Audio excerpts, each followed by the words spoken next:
Assalamualaikum warahmatullahi wabarakatuh. Anak-anak, gimana kabarnya pagi hari ini? Sehat semua? Semoga tetap semangat untuk mendapatkan ilmu yang bermanfaat. Amin. Anak-anak, hari ini kita akan belajar tentang benua Afrika. Setelah beberapa pertemuan kemarin, kita membahas tentang benua Asia, benua Amerika, dan benua Eropa. Nah, apakah yang ada di benakmu ketika kita mendengar kata dari benua Afrika? Berkulit hitam? Ya. Sebagian besar masyarakat di Afrika memang dari suku bangsa Negroid sehingga berkulit hitam. Oke, lanjut. Kenapa kita mesti belajar tentang benua Afrika? Yang pertama adalah untuk memahami letak dan luas benua Afrika. Yang kedua, untuk mengetahui pembagian kawasan dari benua Afrika. Yang ketiga, mengetahui sumber daya alam dan sumber daya manusia benua Afrika. Yang keempat, mengetahui karakteristik dari benua Afrika. Oke, benua Afrika itu adalah sebuah benua ketiga terbesar setelah Asia dan Amerika dengan bentuk masif. Maksudnya adalah benua ini jarang memiliki teluk dan tanjung. Sering juga benua Afrika ini disebut dengan Black Continent. Kenapa ya kira-kira? Ada beberapa pendapat yang melatar belakangi penyebutan benua hitam. Yang pertama, ada yang berpendapat bahwa karena sebagian besar penduduknya adalah dari suku Negroid, maka atau berkulit hitam, maka disebut dengan benua hitam. Namun ada juga yang mengatakan bahwa karena benua Afrika pernah mengalami penjajahan atau kolonisasi yang itu sampai pada eksploitasi sumber daya alam dan terjadi perbudakan, sehingga itu dianggap sebagai suatu masa yang kelam, ya, sehingga disebut dengan benua hitam. Oke, lanjut. Nah, ini adalah letak dari benua Afrika, berada di sebelah selatan dari benua Eropa. Lanjut.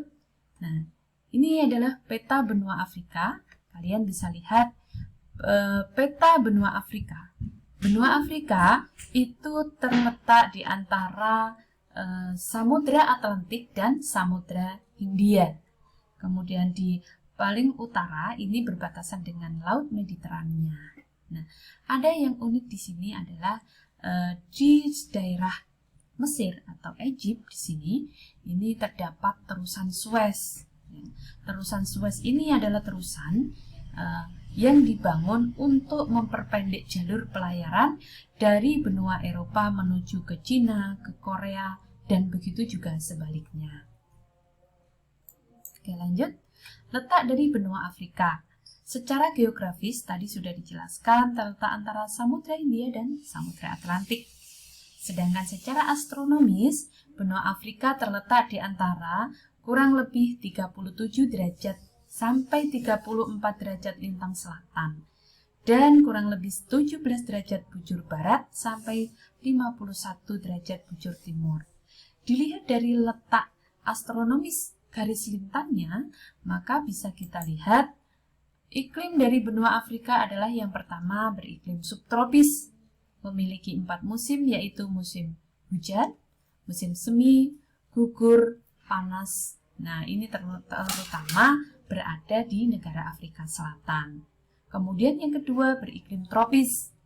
Kalau iklim tropis memiliki musim hujan dan panas di daerah negara Uganda. Kemudian di daerah Mesir itu lebih banyak beriklim gurun atau panas. Beriklim gurun dengan musim panas. Nah, kemudian ada iklim Mediterania, daerah pedalaman Laut Tengah. Oke, kita lihat. Nah, di sini Mesir, Libya, Algeria, di sini di Afrika bagian utara banyak terdapat daerah gurun atau disebut dengan gurun Sahara, di mana gurun Sahara adalah gurun terbesar atau terluas di dunia. Oke, lanjut. Nah, pembagian kawasan dari benua Afrika dibagi menjadi beberapa kawasan, yaitu Afrika Utara, kemudian Afrika Selatan, kemudian Afrika Barat, Afrika Tengah, dan Afrika Timur. Oke, kita lanjut. Ya, Afrika Utara terdiri atas Maroko, Sahara Barat, tadi sudah saya jelaskan. Kemudian Aljazair, Tunisia, Mesir, dan Sudan. Nah, daerah-daerah di Afrika Utara ini banyak mendapat pengaruh dari Asia Barat, khususnya Arab Saudi. Dan daerah-daerah ini turut ambil bagian dalam sejarah kebudayaan Islam.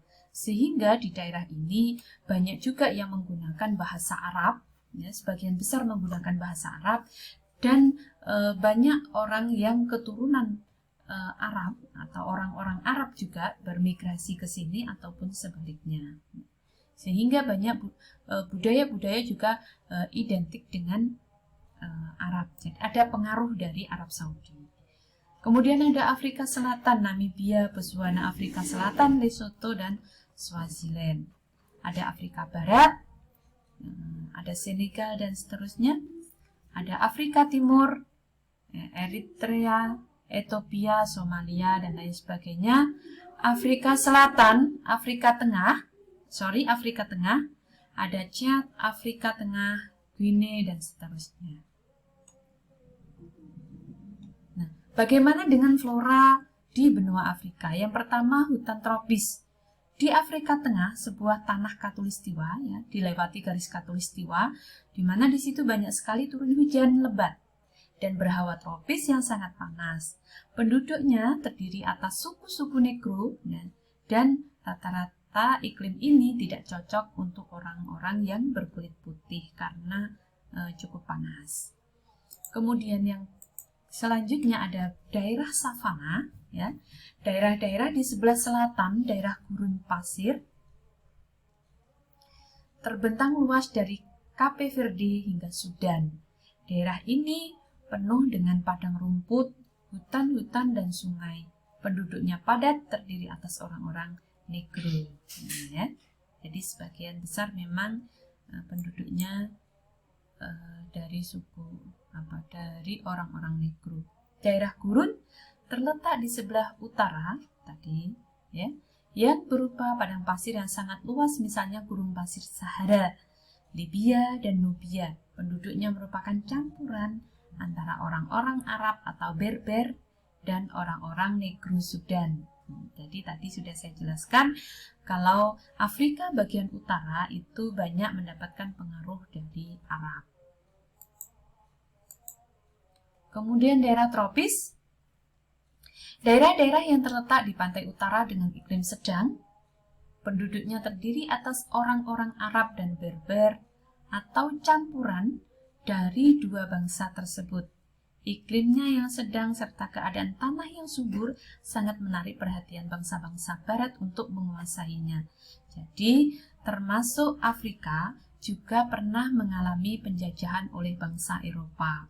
Nah, kemudian juga ada eksplorasi sumber daya alam, juga eksplorasi sumber daya manusia, bahkan banyak terjadi perbudakan di wilayah Afrika Selatan ini. Dataran tinggi, ya, bagian yang paling selatan terletak di zona sedang. Bagian ini memiliki tanah-tanah pegunungan, tanah-tanah datar, dan padang rumput. Penduduknya Negro, terdiri atas berbagai suku, antara lain Negro Bantu, Kafer, Zulu, Hottentot, Basman, dan bangsa-bangsa pendatang yang terdiri dari bangsa kulit putih sesudah mereka berkolonisasi. Jadi mereka pernah melakukan penjajahan di daerah itu, ada yang tidak ingin kembali ke negaranya, ada juga yang dari Eropa bermigrasi ke Afrika. Ini ya. Bagaimana dengan fauna benua Afrika? Yang pertama, fauna khas Afrika yaitu ada jerapah, ya, zebra, antilop, kuda nil, badak, dan gajah. Jadi memiliki kemiripan dengan hewan-hewan di Asia. Namun untuk ukuran tubuhnya mereka relatif besar daripada hewan-hewan di Asia, seperti gajah Australia. Kemudian ada jerapah, nah itu ukurannya lebih besar daripada hewan-hewan yang berasal dari Asia, gajah-gajah di Asia. Nah, ini hewan khas dari benua Afrika. Lanjut, penduduk benua Afrika termasuk ras Negroid, kemudian terpecah menjadi banyak suku, tapi benua ini juga tinggal di sini juga tinggal bangsa-bangsa lain seperti Arab, India, Melayu, dan masyarakat Eropa. Tadi sudah saya jelaskan.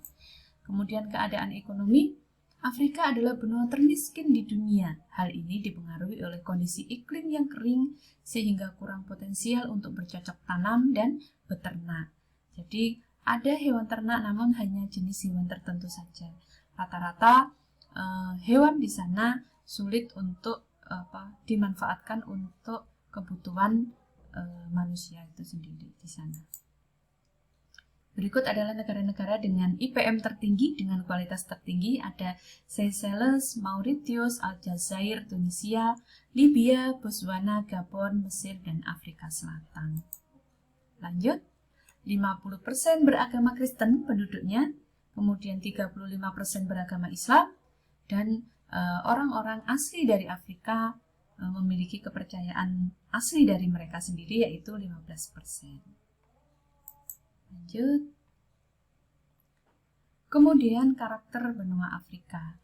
Benua Afrika mempunyai wilayah daratan di benua lain yaitu Semenanjung Sinai di benua Asia. Jadi ada Semenanjung Sinai yang masih gandeng dengan benua Asia karena tadi dibuatnya terusan Suez sehingga Semenanjung Sinai ini masih gandeng dengan benua Asia.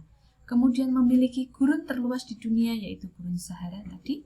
Kemudian benua Afrika memiliki aliran sungai terpanjang di dunia yaitu Sungai Nil. Jadi Mesir walaupun dia beriklim gurun, namun dia dialiri oleh Sungai Nil sehingga sumber daya air cukup bisa memenuhi kebutuhan di Mesir dan memberikan kesuburan tanah di Mesir. Benua Afrika benua termiskin bila dibandingkan dengan benua-benua lainnya. Jadi di sini banyak negara-negara yang masih berada dalam kemiskinan.